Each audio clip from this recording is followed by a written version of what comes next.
I cut the check, I cut the check, I cut the check. Tell my niggas we up next, so we up next. She shot a text, she shot a text, she shot a text. Kill the I might put the different day, put a nigga on that same shit.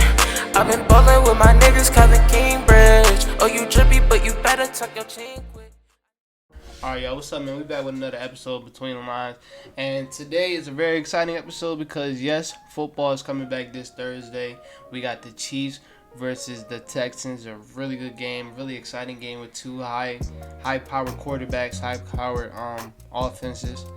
So Thursday is going to be a fun day for everybody. Then we got football on Sunday, and that's going to be, well, yesterday was the last Sunday without football until February, so we got all sports back.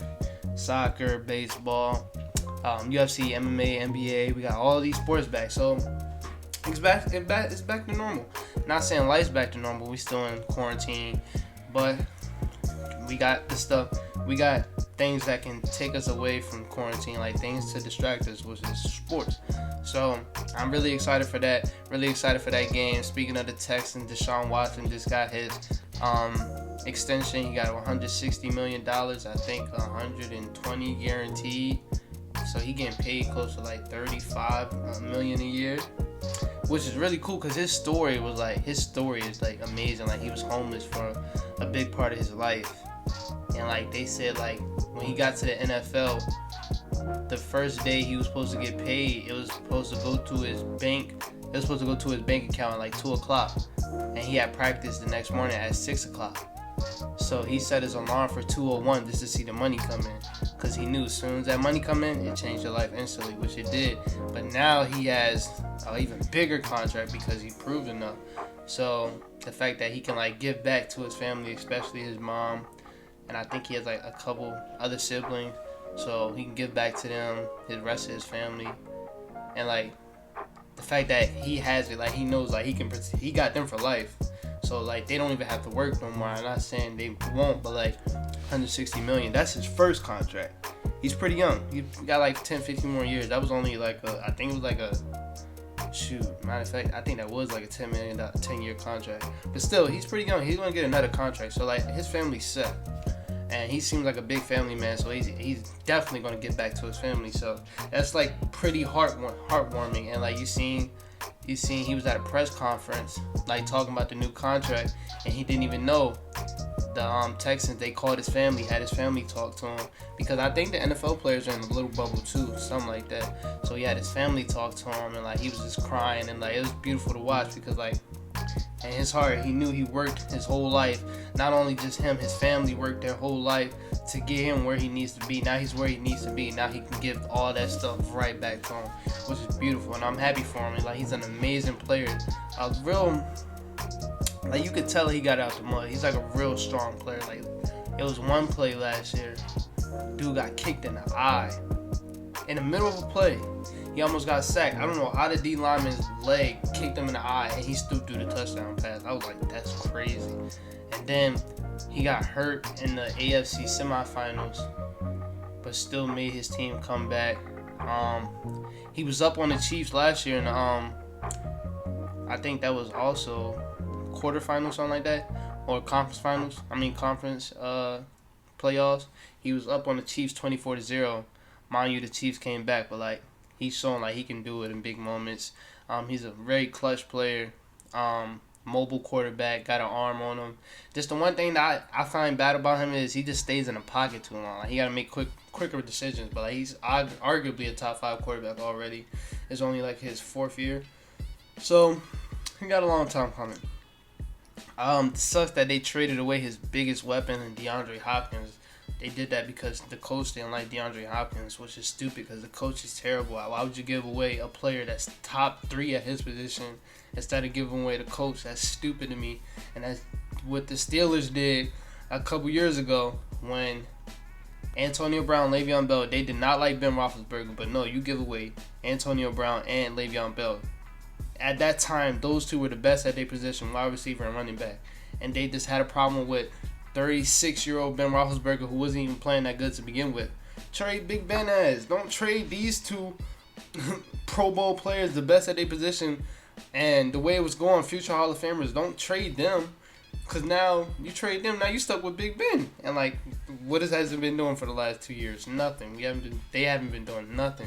So that pissed me off. That's why I stopped messing with the Steelers. Cause like I fell in love with that team because of Antonio Brown, Big Ben, Le'Veon Bell, Juju. I fell in love with that team. Martavius Bryant, and their main problem was Big Ben. He wasn't playing good to begin with, so trade him. Don't trade these two top young players at their position. That was stupid to me.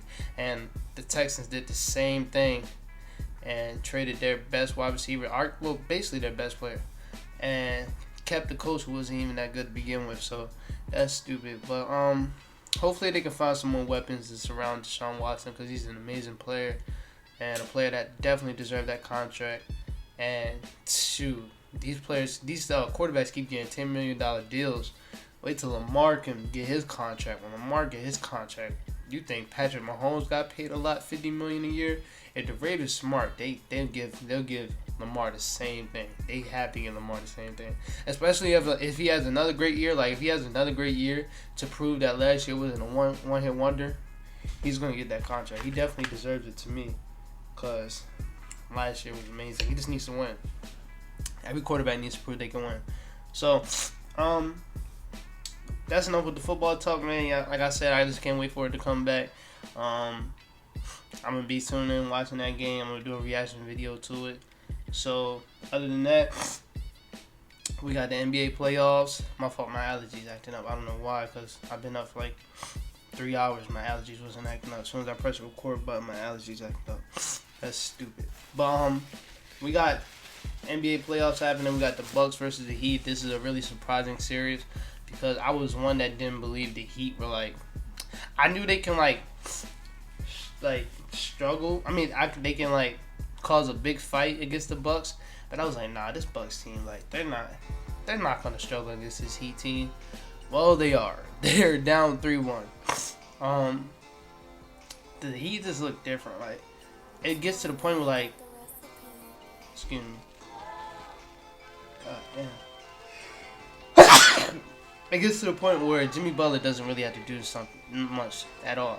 Like, first game, he had 40 points, had a great fourth quarter, had like 20 in the fourth quarter. I was like, all right, that's amazing. But he's not doing this every game, because this is the first game he did this all year. And I was like, Jimmy basically changed this game. He's not doing this every game. So I was like, they're definitely going to lose next game, because I don't see him doing that. Well, excuse me. Jeez.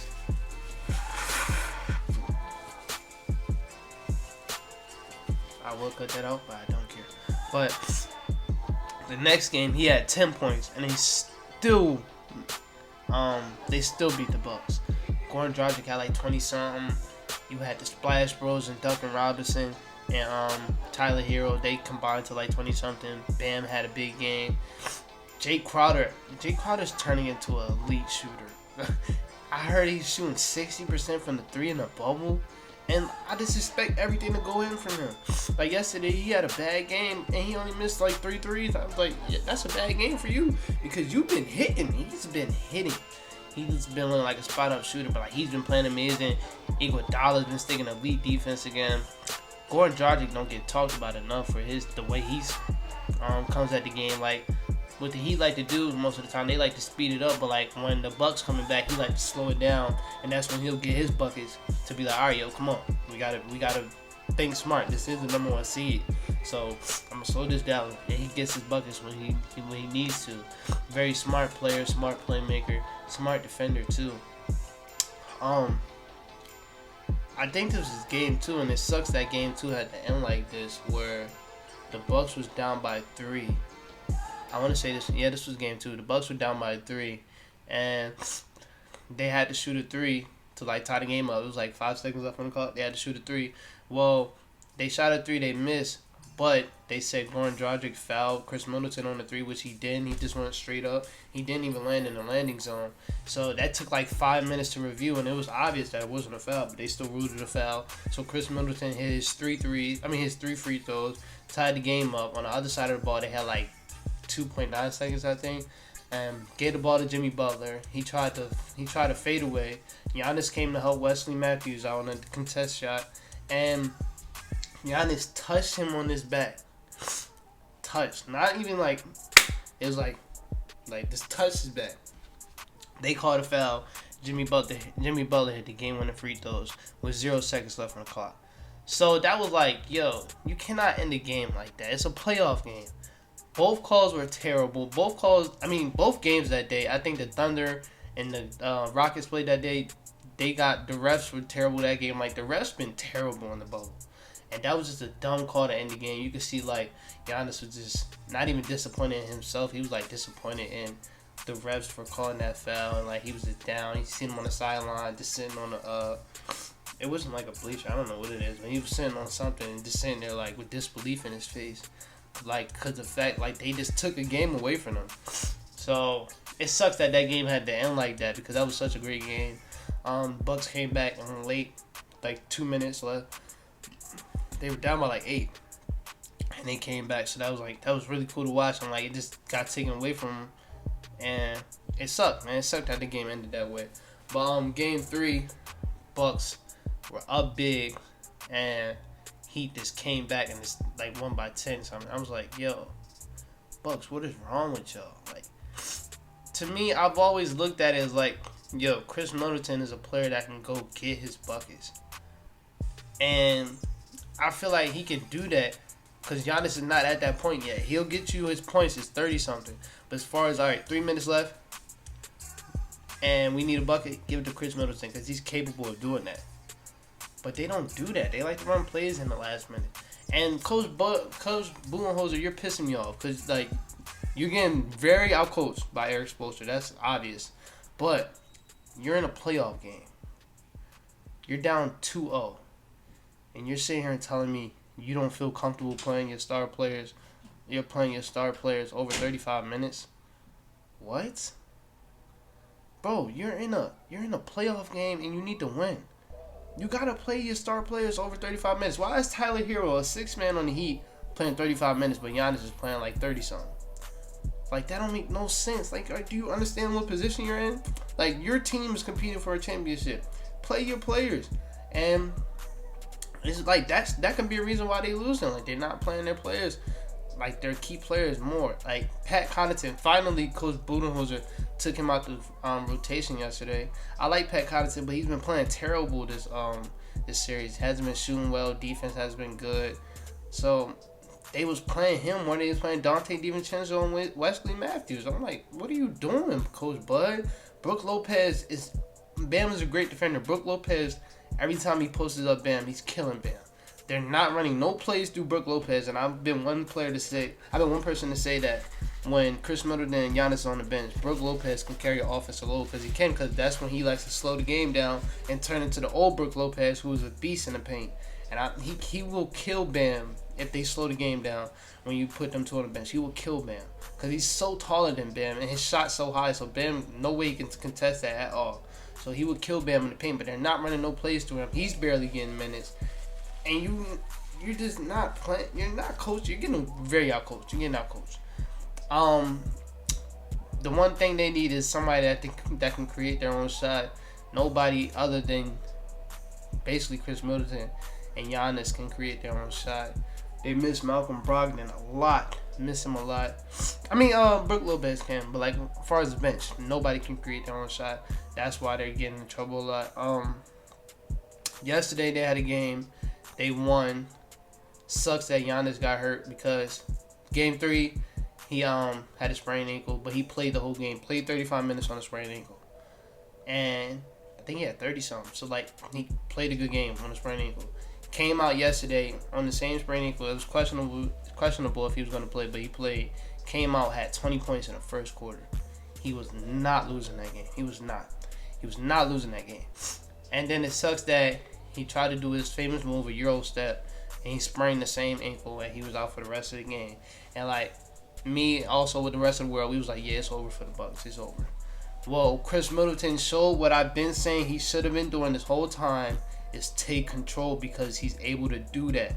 Chris Middleton's game is so smooth, and it's so calm, and it's effective that, like, yo, when Giannis is not on, stop trying to force the ball to Giannis and run the game through Chris Middleton. And Chris Middleton, you got to be more aggressive like you were yesterday, and y'all will come back in this series because they had no answer for him. Jay Crowder, Iguodala, Jimmy Butler, they had no answer for him. Chris Middleton is a very smooth, good player. He's a great player when he wants to be. And he needs to always want to be that player, even when Giannis is playing. Because Giannis is not at that point right now where he can take control in the last 3 minutes like you did yesterday. You can do that.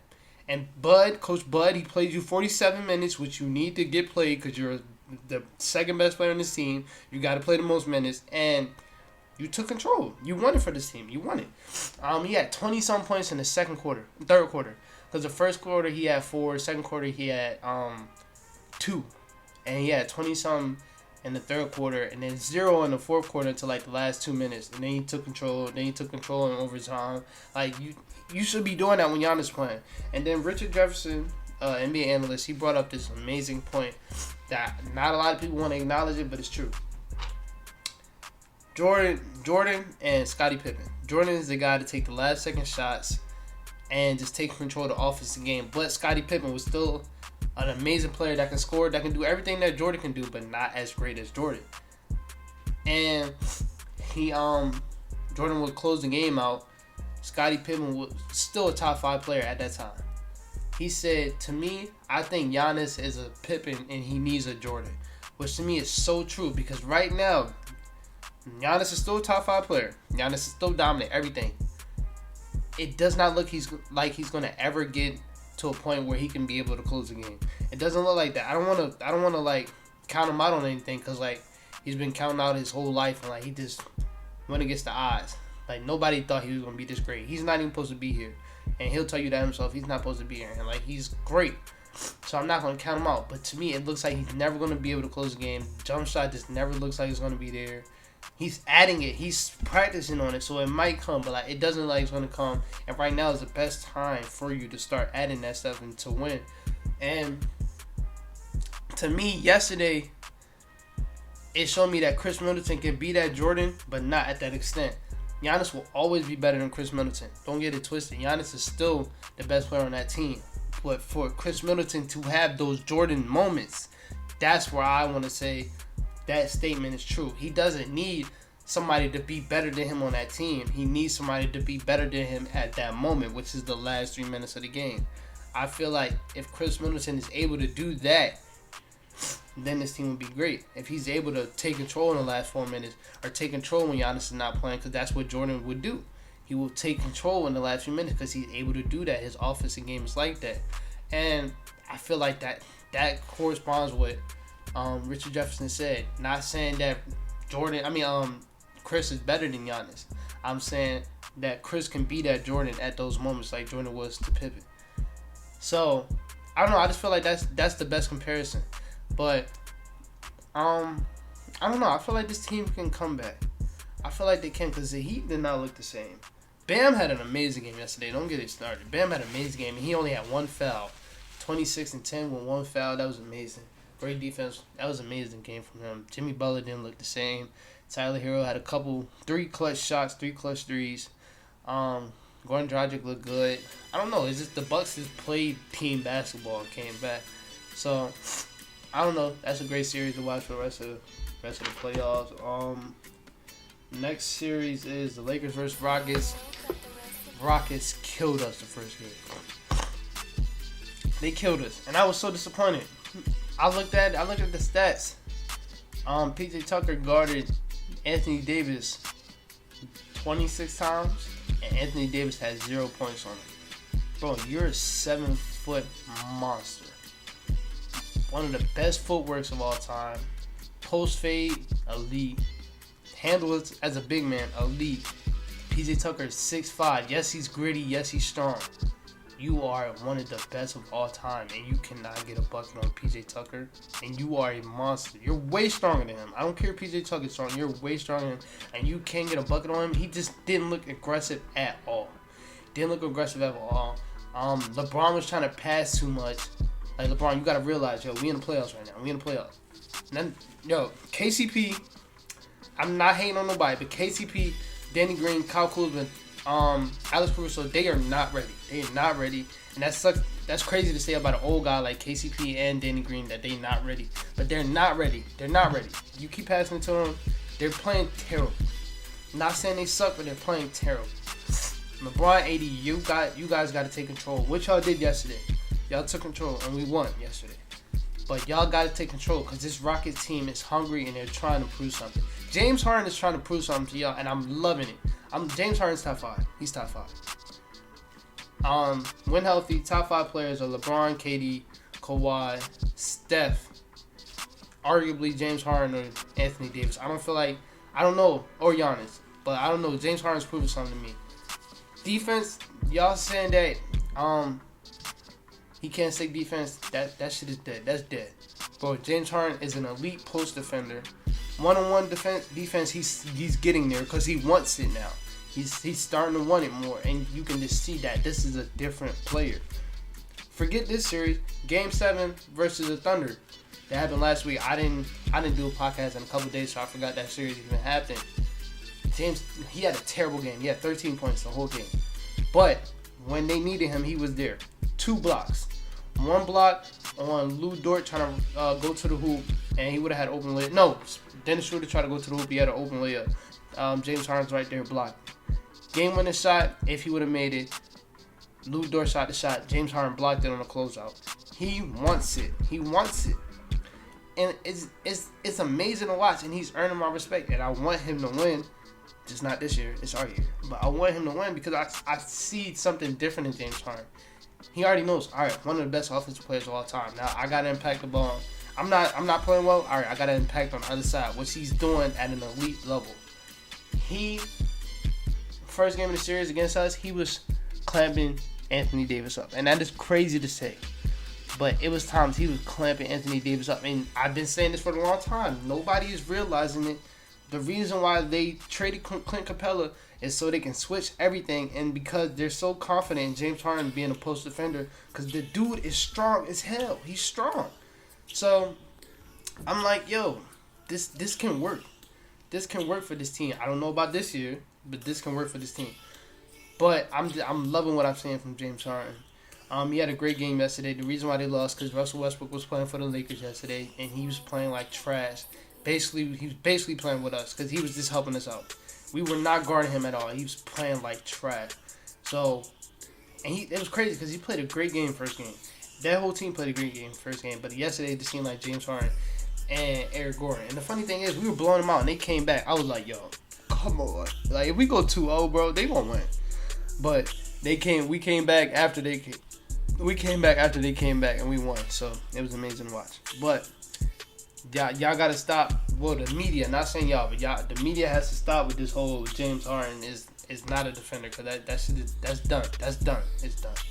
But next series is the Raptors versus Celtics. First it was series is tied 2-2. Celtics just came out. First game obliterated them, and it wasn't even a high scoring game, but they just tore them up. Second game, it was a more close game. Then Marcus Smart went for like 20 in the third quarter, just straight threes, and he was going crazy. And after that, they just took off. Pascal Siakam was playing terrible. Still is not playing as the same Pascal Siakam, but was playing terrible. Fred VanVleet, everybody else, they weren't, like, the bench, like, the depth that I said this team had, they looked terrible. Norman Powell's not playing good. Serge Ibaka's still playing good. But Norman Powell, Terrence Davis, like, the people that I said that are a part of their depth, Chris Boucher, they not playing good. Chris Boucher barely even getting minutes no more. Like, they're not playing good. But game 3, I want to say it was like 8 seconds left. Kemba Walker was isoing up. He drove to the hoop. Pascal Siakam came up, which was a dumb mistake. And he came up and he let Daniel Tice roll to the hoop. Kemba hit this little no-look pass, was so smooth. And Daniel Tice dunked it with 0.5 seconds on the clock. Now I never knew you can get a real shot off in 0.5 seconds. I was wrong. Kyle Lowry, you are amazing.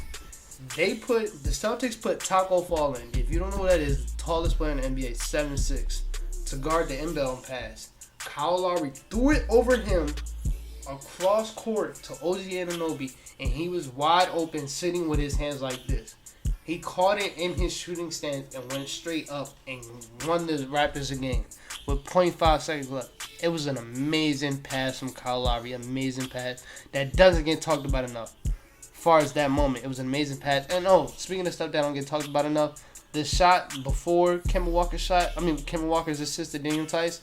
The Fred VanVleet layup that officially tied the game up. That was amazing. The little reverse layup on the big man. That was amazing. But it doesn't get talked about because it's overshadowed by this game-winning shot. And it was an amazing shot. And the reaction was so funny because OG Anunoby, he act like nothing happened. He just walked off. I was like, yo, that's hilarious. That's hilarious. He basically act like, I do this. That's how he act. Like, I really do this. That's basically how he act. And it was funny. And just the pass was just so amazing to me. You can do that over Taco Fall. That's amazing. And Fred VanVleet said this in the press conference. He said they fucked up. The Celtics fucked up letting us win this game, and they definitely did. You can see the whole momentum just change. Celtics dominated the first 2 games, and you can even say they dominated the 3rd game. But Raptors came out with a dub, and then they came out game 4 and won again. Pascal Siakam finally had a better game. Fred VanVleet had a good game. Kyle Lowry had a stat line. Let me show you a stat line. Well, let me tell you a stat line. This is why people don't really see, like, people don't really, they don't really realize as much as what Kyle Lowry does. Dang, I didn't screenshot. Oh, here it is. 22 points, 11 rebounds. Mind you, he's 6'1", 11 rebounds, 7 assists, 2 blocks, 2 steals, 4 threes. He had an amazing game. Game 4, amazing game. Fred VanVleet had an amazing game. Like, this Raptors team is finally showing that they're still a contender, and you cannot sleep on this team at all.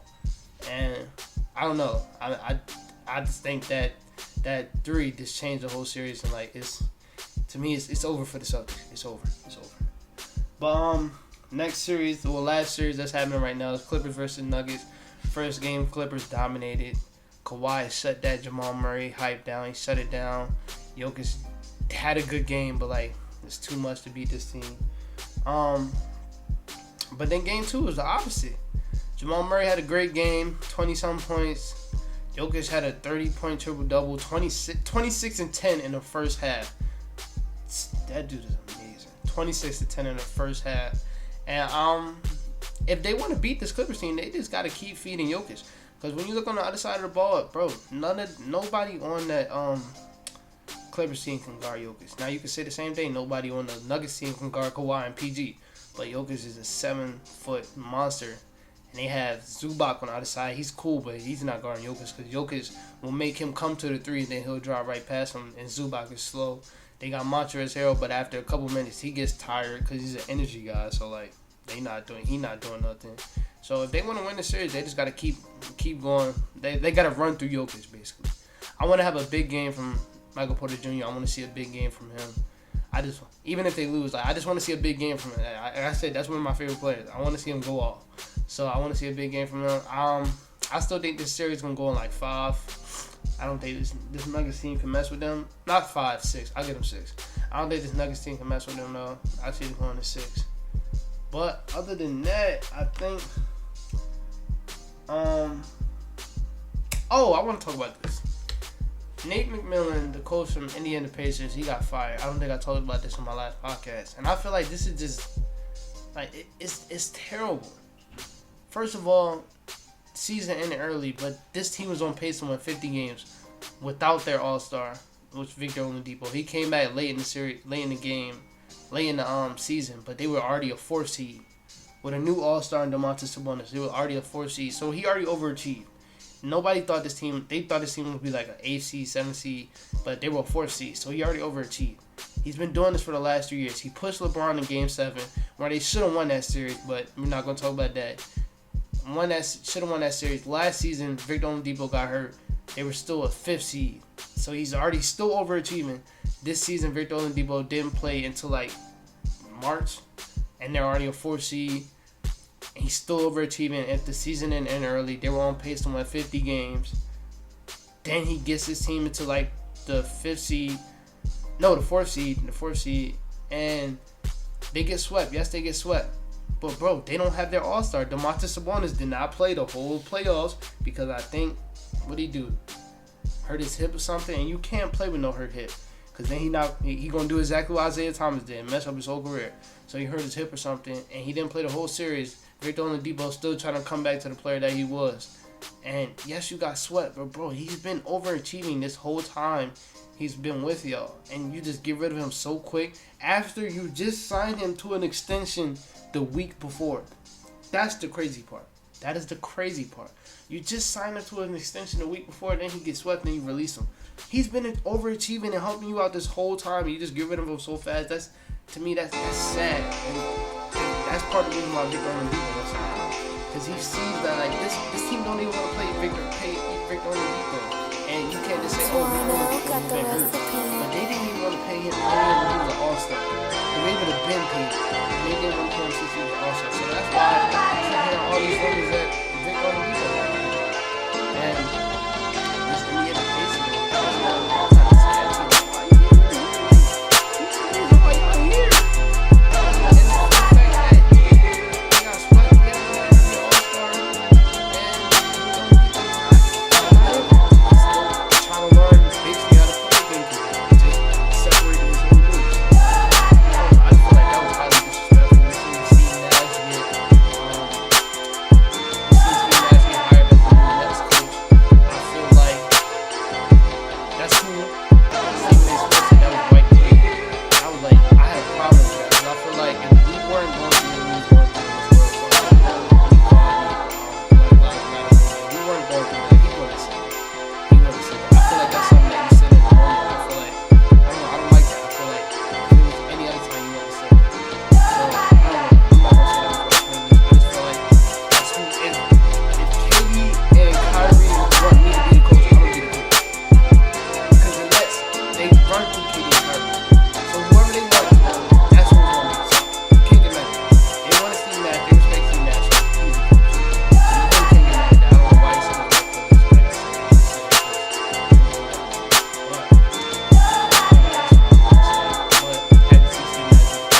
And to me, I agree with Kendrick Perkins. But to me, next year is win or bust. Championship or bust.